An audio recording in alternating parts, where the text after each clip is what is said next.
तर मित्रांनो, समसारा म्हणून एक ट्रेलर आलाय YouTubeवरती. खरं तर खूप दिवस झाले, एक 4-5 दिवस झाले असतील या ट्रेलरला येऊन. खरं तर ह्या ट्रेलरवरती चर्चा करण्याची अजिबात इच्छा नव्हती माझी, हा ट्रेलर बघितल्यानंतर.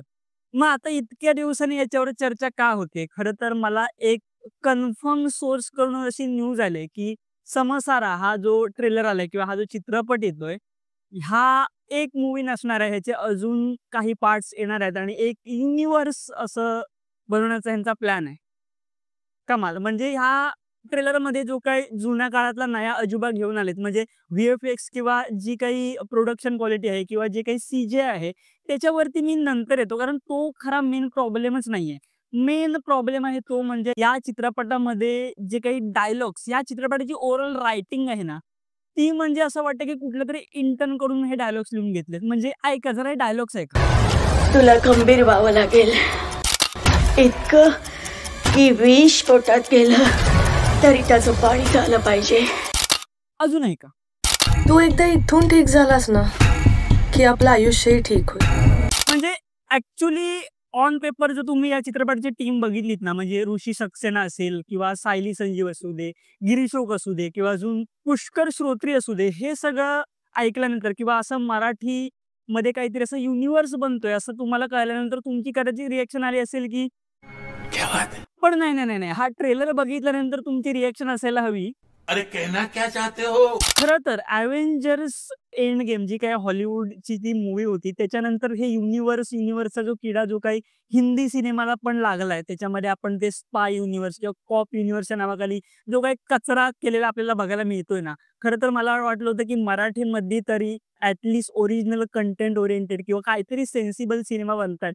पण मला वाटतंय या दुनियेचा एक इन्फ्लुअन्स मराठी सिनेमावर सुद्धा पडायला लागला आणि मला वाटतंय की तो नाही पडला पाहिजे. कारण कसं आहे ना, मल्याळम आणि मराठी ह्या 2च इंडस्ट्री अशा आहेत, ज्या अजून पण कंटेंट ओरिएंटेड सिनेमे बनवतायत.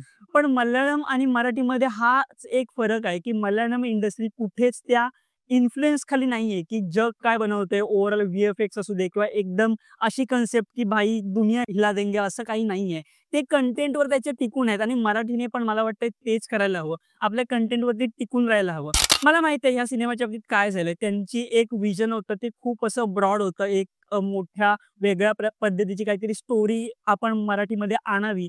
पण प्रोडक्शन क्वालिटी किंवा तितकंसं बजेट किंवा तेवढा असा एक सपोर्ट या सिनेमाला नाही मिळाला. त्याच्यामुळे याची व्ही-एफ-एक्स क्वालिटी किंवा जे काही प्रोडक्शन आहे किंवा जी काही रायटिंग आहे ती खूप पुअर क्वालिटीची आपल्याला बघायला मिळते. पण त्यात सुद्धा माहिती आहे का तुम्हाला, काय-काय गोष्टींमध्ये आपण आपल्या हातात ज्या गोष्टी आहेत त्यानुसार गोष्टी करायला पाहिजेत. जर आपल्याकडे बजेट कमी आहे, तर इतका मोठा क्रिएचर दाखवण्यापेक्षा प्रॅक्टिकल इफेक्ट्स किंवा एक असा मेकअपनी तुम्ही क्रिएचर उभा केला असता, तर तो कदाचित वर्क झाला असता.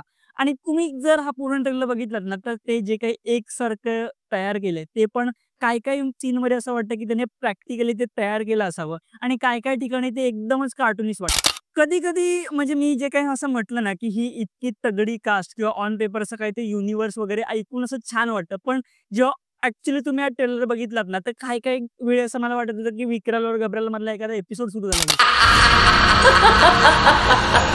ज्यांना वेगाचं वेड असतं ना त्यांना वेगानं वेड लागतं.